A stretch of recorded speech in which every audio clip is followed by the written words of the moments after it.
Seja muito bem-vindo ao canal Cortes Escritura. Aqui você encontrará trechos edificantes de pregações cristãs que vão inspirar e transformar a sua vida. A nossa missão é fornecer conteúdo de qualidade que ajude a nutrir a sua fé. Estamos dando início a uma série de mensagens expositivas nos 11 capítulos iniciais do livro de Gênesis. Gênesis capítulo 1, versos 1 e 2. Ouçamos a leitura. Gênesis capítulo 1, versos 1 e 2. No princípio, Deus criou os céus e a terra.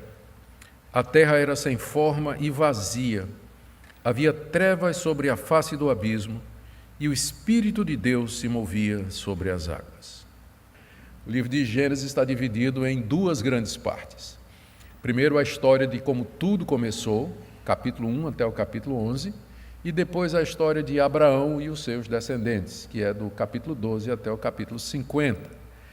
Então, vamos começar modestamente. O alvo é modesto, é apenas o capítulo 1 até o capítulo 11. Se Deus nos der graça, quem sabe a gente vai até o final do livro todo.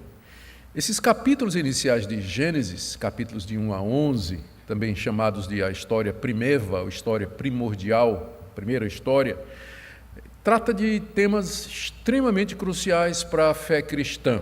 E alguns desses temas estão em bastante evidência hoje, na relação do cristianismo com a sociedade, com a cultura, a questão dos valores. Por exemplo, aqui nós lemos como tudo começou. Lemos por que existe algo em vez de nada. Por que tem uma realidade em vez de nada? Nós lemos aqui nesses capítulos iniciais. Aqui nós lemos a origem da vida, a origem do ser humano. Aqui nós temos a origem do casamento e da natureza do casamento, a base pela qual nós lutamos pelo casamento, o casamento monogâmico, heterossexual.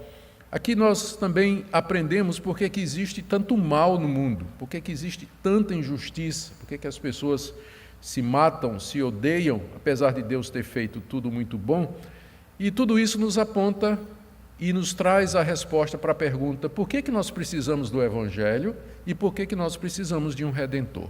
Todas essas questões estão aqui nos capítulos iniciais do livro de Gênesis, a ponto de alguém já ter dito que se você tirar esses capítulos iniciais, o resto da mensagem da Bíblia não faz o menor sentido. Você não vai entender o que é que vem depois, né? O porquê do que é que se sucede. Nessa série, então, nós vamos tratar dessas questões, mercê de Deus. Vamos começar vendo algumas coisas introdutórias a respeito do livro de Gênesis. Aqui é muito importante que nós, ao estudarmos a Bíblia, ou qualquer parte da Bíblia, nós procuremos lembrar quando essa parte foi escrita, por quem, para quem, com que propósito, o que é que trata. Não é que isso é essencial para nós termos acesso ao significado do texto, significado salvador. Porque de alguns livros a gente não sabe nem quem é o autor, nem quando foram escritos.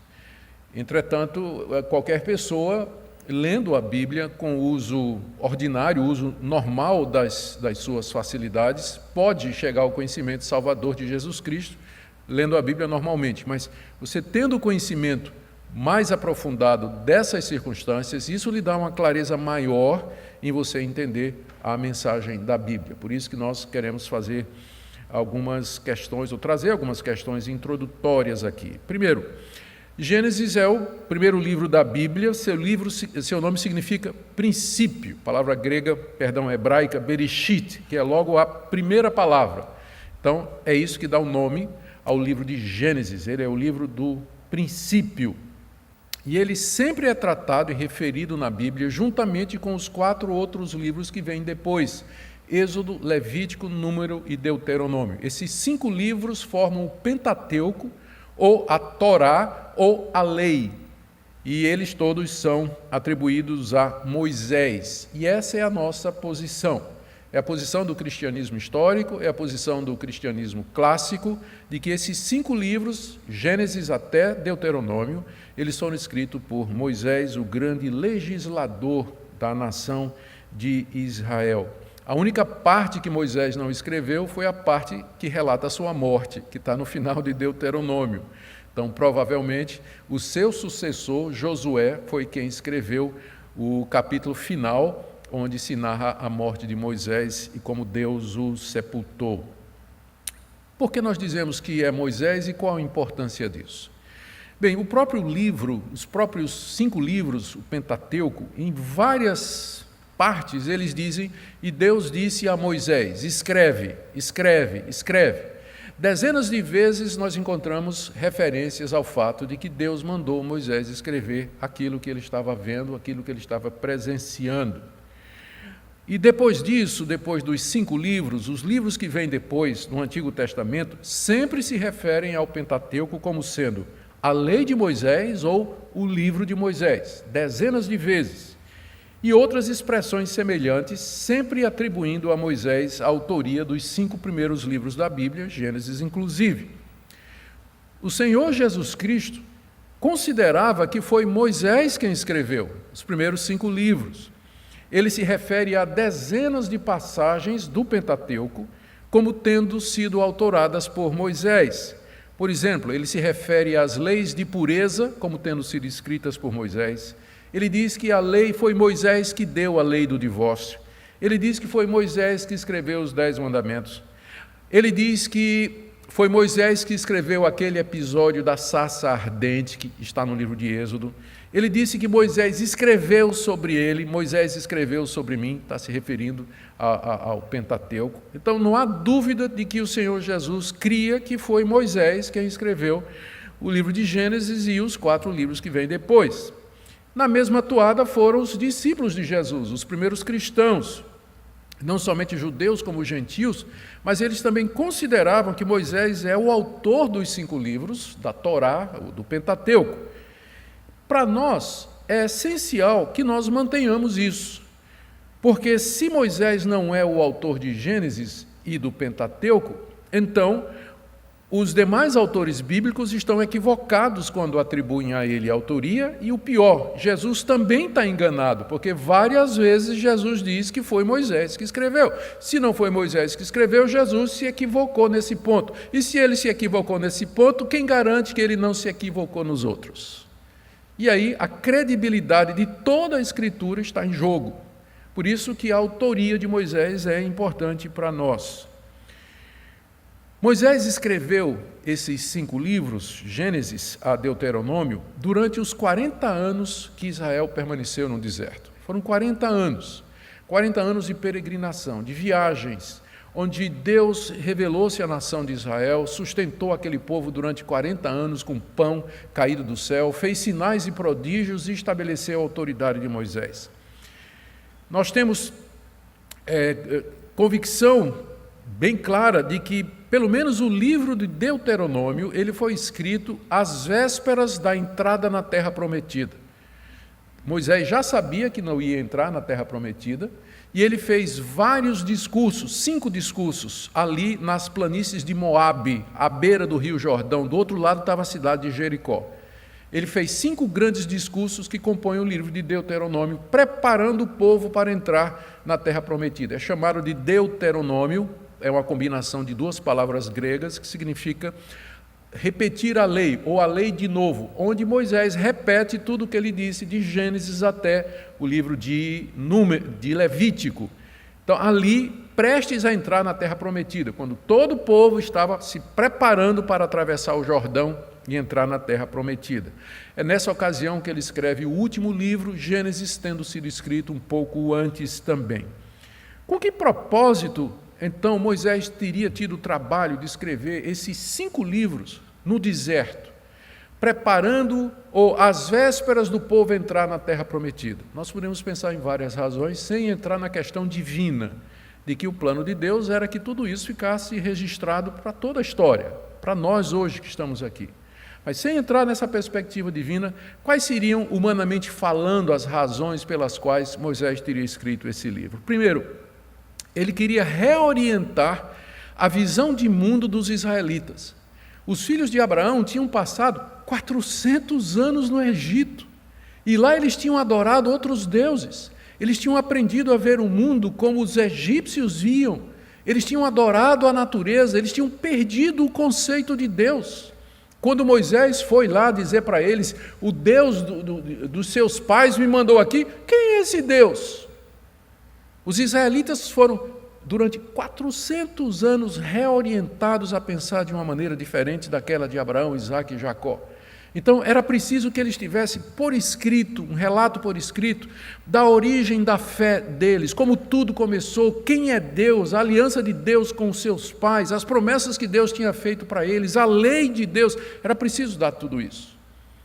Reorientar a visão daquele povo. Segundo, Moisés quer explicar a origem de certas leis que com certeza pareceriam muito estranhas para aquele povo que tinha passado tanto tempo no Egito. Por exemplo, por que guardar o sábado? Nós vamos ler, porque Deus criou o mundo em 6 dias e descansou no 7º. Ou por que ser fiel no casamento? Porque Deus só criou um homem e só criou uma mulher. Não criou 2 homens e uma mulher, nem uma mulher e 2 homens. Ele criou o primeiro casal. Então, essa é a razão pela qual não adulterarás. Por que tem pena de morte? Porque Deus fez o homem à sua imagem e semelhança. E Deus zela pela vida. Deus é pró-vida. Deus é pró-vida. Por que é proibido adorar a Deus através de imagens? Nós, durante 400 anos, adoramos lá no Egito através de imagens. Por que agora essa proibição? Porque Deus é espírito, Ele não é a natureza, Ele já existia antes de tudo que há, Ele é que criou todas as coisas. Você não pode adorar a natureza em vez de adorar o Criador. Então, a origem de todas as leis está no livro de Gênesis. Por que é que Deus deu essas leis? Qual o sentido delas? Qual o propósito delas? E também havia uma outra questão que era importante. Qual é a base moral para a gente invadir essa terra, matar esse povo e tomar conta dessa terra? Nós vamos saquear esse povo. São 7 nações que estão em Canaã. E Deus está mandando que a gente vá lá, destrua essas nações e se aposse da terra deles, da riqueza deles, das vinhas. Por que isso? Resposta: porque Deus criou a terra. Ele criou tudo o que existe, portanto, Ele dá a quem Ele quer. Ele pode fazer da terra o que Ele quiser. Por isso Ele está dando a vocês essa terra. É dele para Ele dar a quem quiser. A escritura do universo está na mão de Deus. Ele dá a quem Ele quer. E além do mais, como Ele é o Criador do homem, e porque o homem caiu, Deus se reserva o direito de julgar as nações, de castigar as nações, e vocês vão entrar como instrumento do juízo de Deus contra esses povos que se desviaram dele.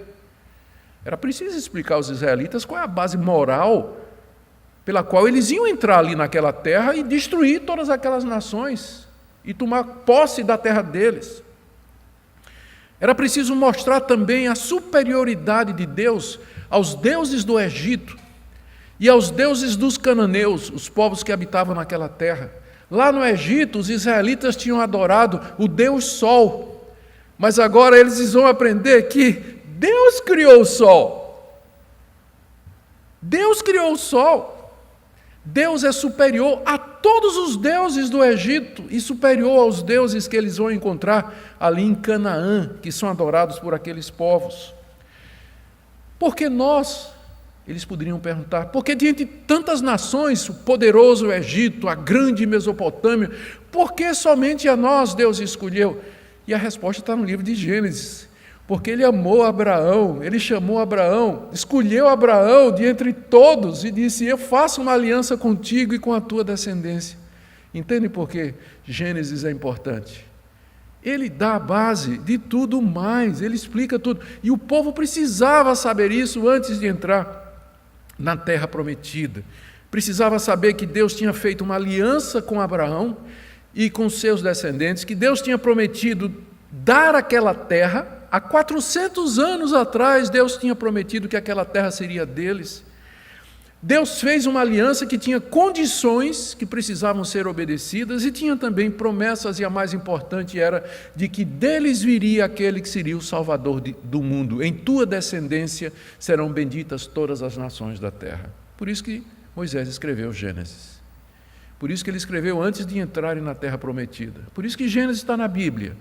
Por isso que o nome é Como Tudo Começou. O início de tudo. Por isso que sem Gênesis o resto da Bíblia não faz sentido. Não faz sentido. A gente pergunta, né, Como é que Moisés soube de tudo isso? Quais foram as fontes que Moisés usou para escrever? Ele certamente não estava lá no início, né?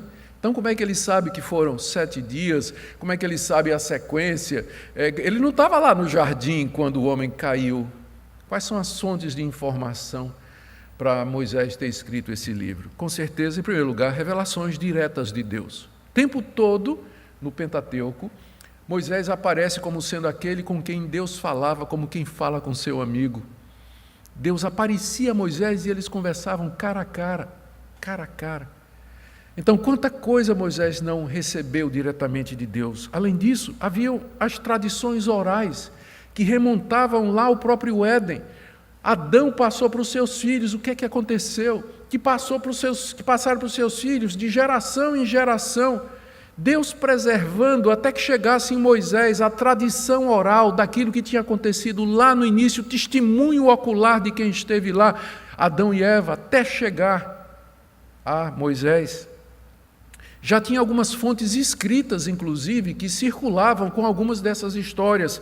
Nós lemos no Pentateuco menção ao livro dos justos. Livro dos justos. Que livro é esse? A gente não tem ideia, mas é uma fonte escrita que talvez foi usada por Moisés para compor o Pentateuco e que remonta lá ao começo.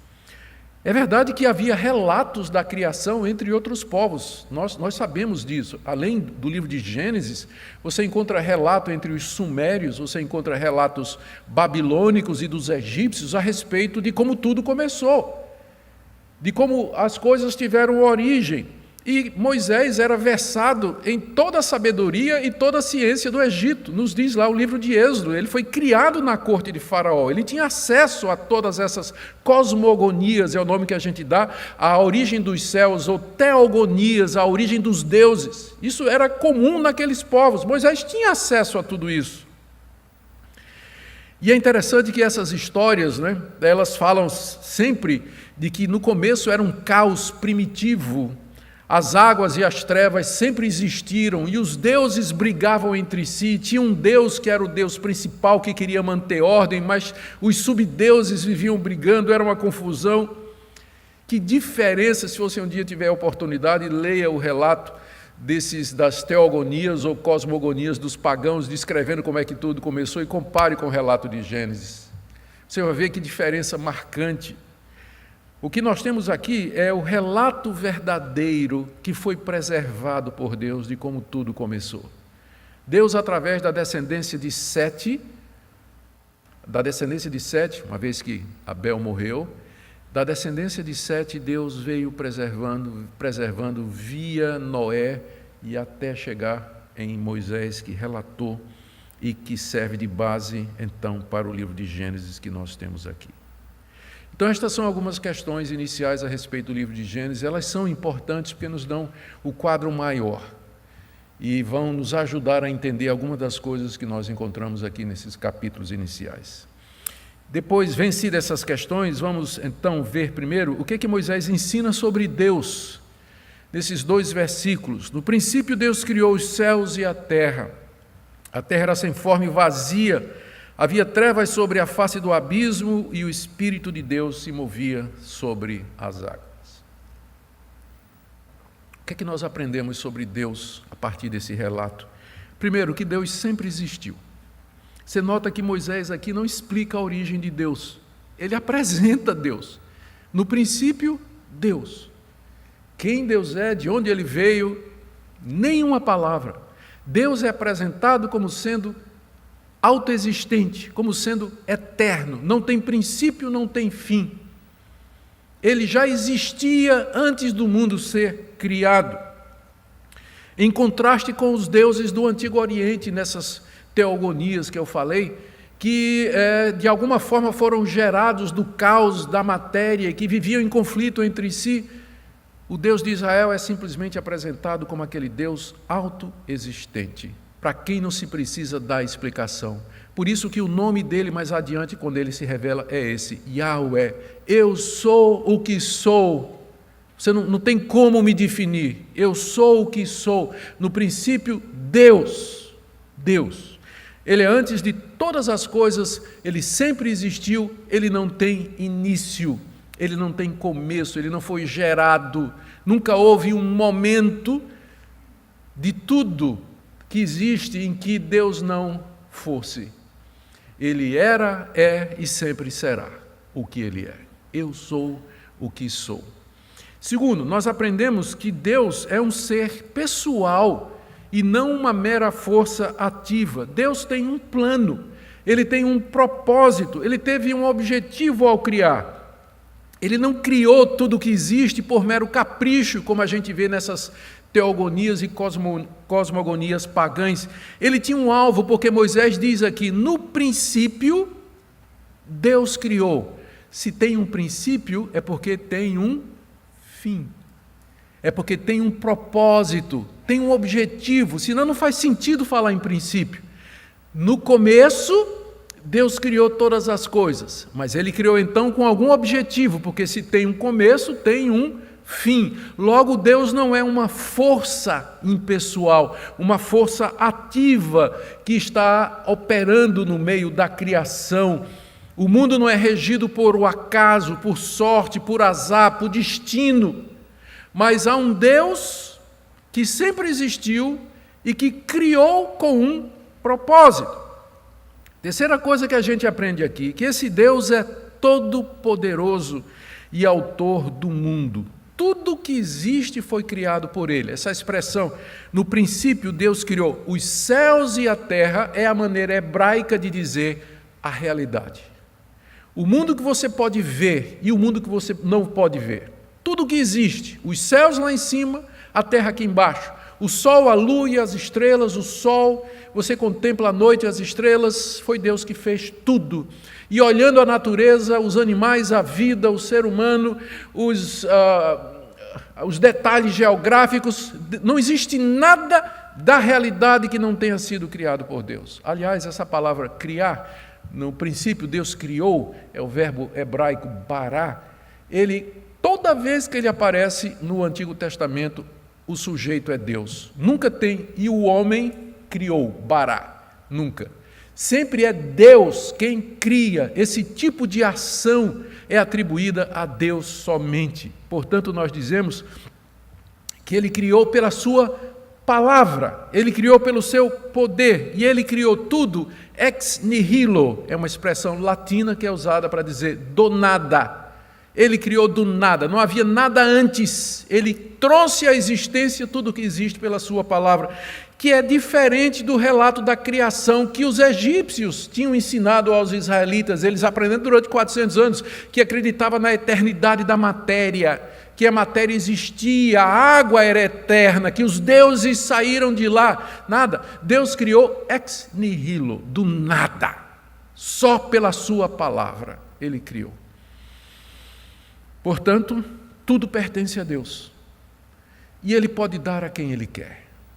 Ele salva quem ele quer, ele entrega a terra a quem ele quer, ele faz o que ele quer com a sua criação, porque ele é o Deus todo-poderoso. Aliás, o nome para Deus aqui, Elohim, é o nome que também é usado em toda a Bíblia hebraica, às vezes para Deus e às vezes para os deuses, inclusive na forma plural, não está falando da Trindade ainda, mas significa aquele que é forte, aquele que é poderoso.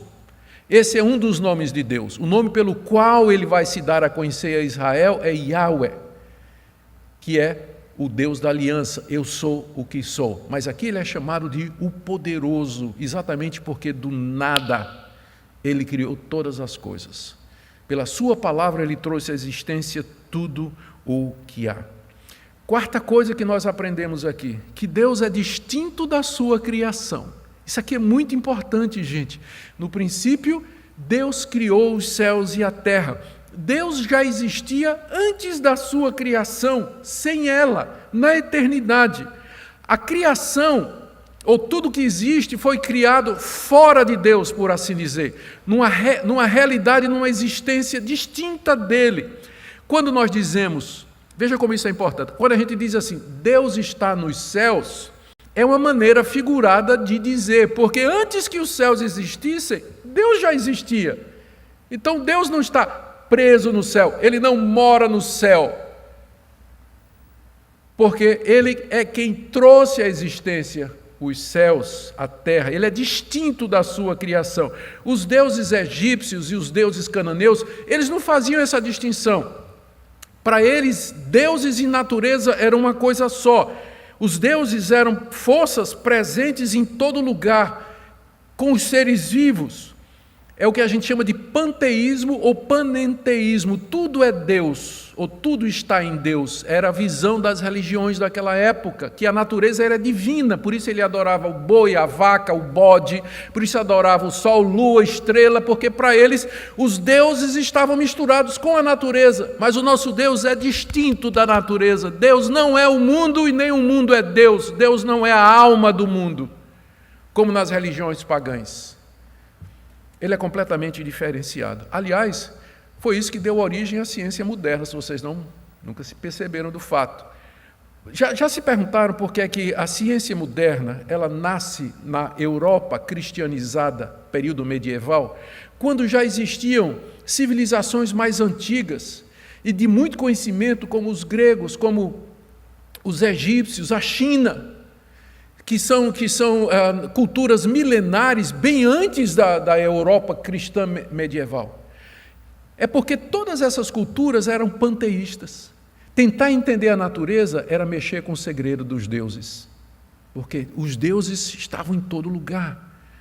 O trovão era Deus, o raio era um Deus, né? Thor, o Deus do trovão, vai mexer com o trovão, você vai mexer com Thor. E quem quer mexer com esse Deus, né? Eu usei o Deus mais popular por conta das séries aí, não é? Mas o cristianismo chegou e disse: no princípio criou Deus os céus e a terra. Pode examinar a terra. Foi Deus que criou. Você não vai estar mexendo com Deus. Examina para ver como é que Deus fez. Todos os primeiros grandes cientistas, eles tinham base cristã. Eles nos deram os modernos ramos da ciência exatamente porque o cristianismo desmistificou a natureza e permitiu que o homem começasse a analisar suas leis, criar a ciência e daí a tecnologia para o bem da humanidade. Hoje o cristianismo está sendo afastado da academia, mas não pode negar a sua herança. Os modernos ramos da ciência moderna nasceram exatamente do interesse do homem descobrir como o universo funciona. Isso só foi possível porque o cristianismo desmistificou, desdeificou a natureza e disse: Deus não é a natureza, nem a natureza é Deus. Deus criou toda a realidade. Ele é distinto da sua criação. E é por isso, agora, uma implicação para a época de Moisés, que Deus não aceita ser adorado através da natureza. Por isso que ele diz que não quer imagem. Por isso que você não pode fazer representações de Deus, você não pode adorar um bezerro de ouro como se fosse Deus, você não pode adorar o sol como se fosse Deus, você não pode adorar a lua como se fosse Deus, você não pode adorar o homem como se fosse Deus, porque ele é distinto da sua criação. Importante esse ponto, para você entender o cristianismo. Por que nós somos monoteístas e não temos imagens? É exatamente pela noção de Deus, por conta desses versículos aqui no início de tudo. Quinto, nós aprendemos que, embora Deus ele não é a sua criação e não deve ser confundido com ela, entretanto, ele está presente. Nós vamos ver no verso 2 que o Espírito de Deus pairava sobre as águas. Deus presente. Ele não é a sua criação, mas ele age nela, ele está ativo nela, por isso que tudo lhe obedece. Ao contrário das cosmogonias cananitas, onde os deuses do caos traziam problema ao Deus principal, Deus aqui é o Deus transcendente que está sobre a sua criação, trazendo ordem. O Espírito de Deus pairava sobre a face das águas. E por último, nós aprendemos a respeito do nosso Deus, que existe uma pluralidade de pessoas em Deus. Verso 1, Deus criou. Verso 2, o Espírito de Deus. A palavra Espírito, ruach, em hebraico, significa vento também. Só que não tem como traduzir vento aqui, no sentido de sopro. A tradução correta é o Espírito de Deus. O Espírito de Deus pairava sobre a face das águas. Mais adiante, nós vamos ler no verso 26, façamos o homem à nossa imagem e semelhança. Quem são estes? Né? Façamos, é plural. Ou no capítulo 3, verso 22, o homem se tornou como um de nós. Ou no capítulo 11, verso 7, desçamos e confundamos a linguagem do homem, no episódio da Torre de Babel. Aqui você já tem o princípio, a semente da doutrina de que o Deus de Israel é uma pluralidade de pessoas. É um único Deus, mas nele você tem o Espírito e a palavra com a qual ele criou todas as coisas. Início do Evangelho de João. No princípio era o Verbo é a palavra, haja luz, haja isso, haja aquilo. No princípio era o Verbo, e o Verbo estava com Deus, e o Verbo era Deus. Deus Pai, Deus Filho e Deus Espírito Santo. Vamos correr agora para aprender o que é que Moisés ensina sobre o mundo, né? Eu tinha pensado ingenuamente que 2 versículos dariam para fazer dentro do tempo aqui, mas é muita coisa, né, que a gente tem. Vamos lá. O que é que Moisés ensina sobre o mundo? Primeiro, que os céus e a terra representam toda a realidade visível e invisível. Quando ele diz os céus, se refere ao sol, lua, as estrelas, e terra, o nosso mundo observável, tudo que neles há. Segundo, que o mundo, tudo que existe, teve um começo. O mundo não existiu sempre.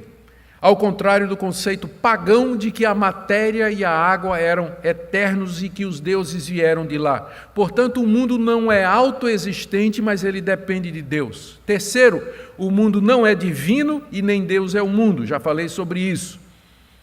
Quarto, o mundo e tudo que nele há foram criados em etapas, e não tudo e todos de uma única vez. Você vê que no verso 1 é dito que no princípio Deus criou os céus e a terra. E no verso 2 diz que a terra era sem forma e vazia. O primeiro ato de Deus foi da massa informe de água e terra, misturados. Água aqui representada por abismo ou fonte subterrânea, como é usado o termo no restante da Bíblia. Tudo foi feito sem forma, não tinha ainda forma. Imagina aquela massa de água, de terra em plena escuridão. É chamado de vazio porque não tinha ainda vida, não tinha seres que nela habitavam. A escuridão tomava conta de todas as coisas porque Deus não tinha feito a luz ainda. Então, no começo, esse é o primeiro passo. Deus cria a matéria-prima, por assim dizer. A massa bruta era criada ali. Entretanto, que é outra coisa que nós aprendemos, o Espírito de Deus já se movia sobre a face das águas. Perceba, verso 2. A terra era sem forma e vazia, havia trevas sobre a face do abismo. Que abismo é esse?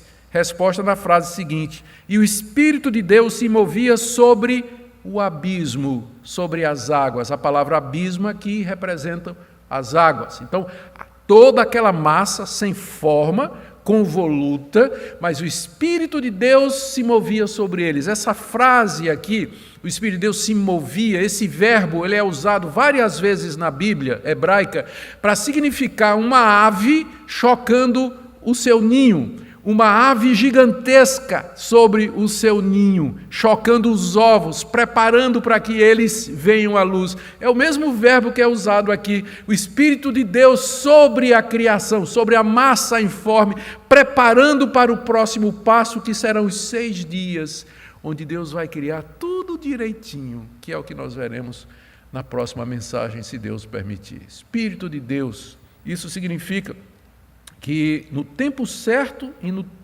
tempo apropriado, dentro dos seus planos, Deus haveria de fazer esse mundo lindo, belo, maravilhoso, complexo, rico, misterioso, que nós temos diante de nós e onde nós vivemos. Algumas aplicações práticas para terminarmos. Primeiro, receba esse relato pela fé. Aqui não se trata de um relato científico. Não coloque a ciência em curso de colisão com isso, porque o propósito da Bíblia não é dar um relato científico de como tudo começou. Ele está dizendo que Deus é o autor de tudo. Não existe nada que não tenha sido feito por Deus. E a ciência não pode postular nada que seja contrário a isso. E, na verdade, a verdadeira ciência não postula nada contra isso. Vocês têm que fazer a diferença entre ciência e o materialismo naturalista que tem dominado pesquisadores e cientistas hoje, que já parte do pressuposto de que não existe Deus. O livro de Gênesis ele não usa linguagem científica, ele não foi feito para isso. Ele foi feito para nos dizer todos esses pontos que eu afirmei. A matéria não é eterna, ela tem um princípio, há um Deus que sempre existiu, criou todas as coisas, é um Deus pessoal, ele tem um propósito, ele é distinto da sua criação e ele criou o mundo através de etapas, não criou tudo de uma vez, embora pudesse ter sido feito. E ele fez isso para mostrar que ele é o Deus de ordem, o Deus que organiza todas as coisas. Então, os detalhes disso, nós podemos aprender alguma coisa com a ciência, claro. Podemos aprender alguma coisa à medida que a gente investiga como o mundo funciona, nós podemos aprender. Mas nada que possa contradizer isso que a palavra de Deus nos diz. Por isso que em Hebreus, capítulo 11, verso 3, o autor diz assim, e esse seria o sumário do Novo Testamento. Pela fé, entendemos que foi o universo formado pela palavra de Deus, de maneira que o visível veio a existir das coisas que não aparecem. Pela fé, entendemos que o universo foi formado pela palavra de Deus. Isso aqui não é uma matéria de ciência, isso aqui é uma matéria de fé. Nós cremos que foi assim. A ciência não pode provar nem desprovar. Nós recebemos como revelação de Deus. Foi assim que tudo começou. Segunda aplicação para você. Nós não temos respostas para muitas perguntas. Se você vai esperar, se você está esperando, ou se eu criei essa expectativa de que nós vamos dar resposta para tudo, é uma expectativa falsa. Porque tem muita coisa que a gente não sabe. Por exemplo, o tempo. Deus criou o tempo ou ele já existia? Deus vive no tempo. O texto não fala. A origem do mal. Capítulo 3, nós já vamos encontrar o diabo no jardim. De onde é que ele veio? Os anjos foram criados quando? O texto não diz. Nós vamos ficar com o que o texto diz. Onde o texto se cala, a gente vai escalar.